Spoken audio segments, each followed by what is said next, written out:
ಎಲ್ರಿಗೂ ನಮಸ್ಕಾರ. ನಮ್ಮ ಅಡುಗೆ ಚಾನೆಲ್ಗೆ ಸ್ವಾಗತ.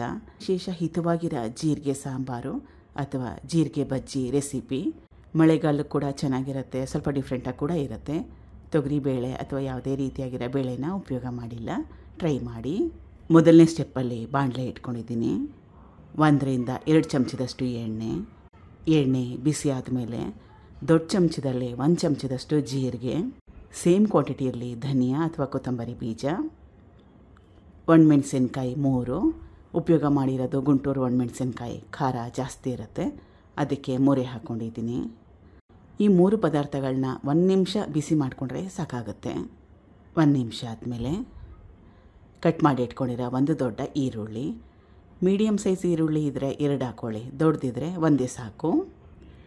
ಕರಿಬೇವಿನ ಎಲೆಗಳು, ಹುಣಸೆ ಹಣ್ಣು ಸ್ವಲ್ಪ. ಈಗ ಈರುಳ್ಳಿ ಮೆತ್ತಗಾಗಬೇಕು, ಹಸಿ ವಾಸನೆ ಹೋಗಬೇಕು, ಹೊಂಬಣ್ಣ ಬರಬೇಕು, ಅಲ್ಲಿವರೆಗೂ ಬೇಯಿಸ್ಕೋಬೇಕು. ಮೀಡಿಯಮ್ ಫ್ಲೇಮ್ನಲ್ಲಿ ಬೇಯಿಸ್ಕೊಂಡ್ರೆ 2ರಿಂದ 3 ನಿಮಿಷದೊಳಗಡೆ ಆಗೋಗುತ್ತೆ. ಈಗ ಈರುಳ್ಳಿ ಕೆಂಪಾಗಿದೆ. ಮೀಡಿಯಮ್ ಫ್ಲೇಮ್ನಲ್ಲಿ ಬೇಯಿಸ್ಕೊಂಡಿದ್ದೆ ಸುಮಾರು 3ರಿಂದ 4 ನಿಮಿಷ. ಇದನ್ನು ರುಬ್ಕೋಬೇಕು. ಬಿಸಿ ಇದ್ದರೆ ತಣ್ಣಗಾದ್ಮೇಲೆ ರುಬ್ಕೊಂಡ್ರೆ ಒಳ್ಳೆಯದು. ಈಗ ಹುರ್ಕೊಂಡಿರೋ ಪದಾರ್ಥಗಳೆಲ್ಲ ತಣ್ಣಗಾಗಿದೆ, ಮಿಕ್ಸಿ ಜಾರ್ಗೆ ಸೇರಿಸ್ಕೊಳ್ತಾ ಇದ್ದೀನಿ. ರುಬ್ಕೋಬೇಕು, ಅದಕ್ಕೋಸ್ಕರ ಕಟ್ ಮಾಡಿ ಇಟ್ಕೊಂಡಿರೋ ಕಾಯಿ ಚೂರುಗಳು, ಸಣ್ಣ ತೆಂಗಿನಕಾಯಲ್ಲಿ ಅರ್ಧ ಹೋಳಷ್ಟನ್ನ ಉಪಯೋಗ ಮಾಡಿದ್ದೆ. ಸ್ವಲ್ಪ ನೀರು, ಚೆನ್ನಾಗಿ ನುಣ್ಣಗೆ ರುಬ್ಕೋಬೇಕು. ರುಬ್ಬಿದ್ದಾಗಿದೆ.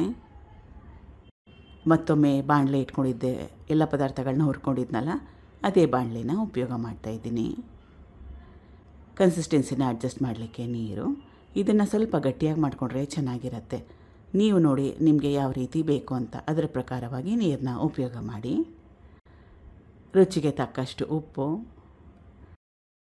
ಚೆನ್ನಾಗಿ ಕುದಿಸ್ಕೋಬೇಕು ಇದನ್ನು. ಈಗ ರುಚಿಕರವಾಗಿರೋ ಅಂಥ ಬಿಸಿ ಬಿಸಿಯಾಗಿರೋ ಜೀರಿಗೆ ಸಾಂಬಾರು ಅಥವಾ ಜೀರಿಗೆ ಬಜ್ಜಿ ರೆಡಿಯಾಗಿದೆ. ಚೆನ್ನಾಗಿ ಕುದೀತಾ ಇದೆ, ಪರಿಮಳ ಕೂಡ ಚೆನ್ನಾಗಿ ಬರ್ತಾಯಿದೆ. ಕೊನೆಯಲ್ಲಿ ಸಣ್ಣದೊಂದು ಒಗ್ಗರಣೆಗೆ ಎಣ್ಣೆ, ಸಾಸಿವೆ, ಹಿಂಗು, ಒಣಮೆಣಸಿನ್ಕಾಯಿ, ಕರಿಬೇವಿನ ಸೊಪ್ಪನ್ನ ಉಪಯೋಗ ಮಾಡಿದ್ದೆ.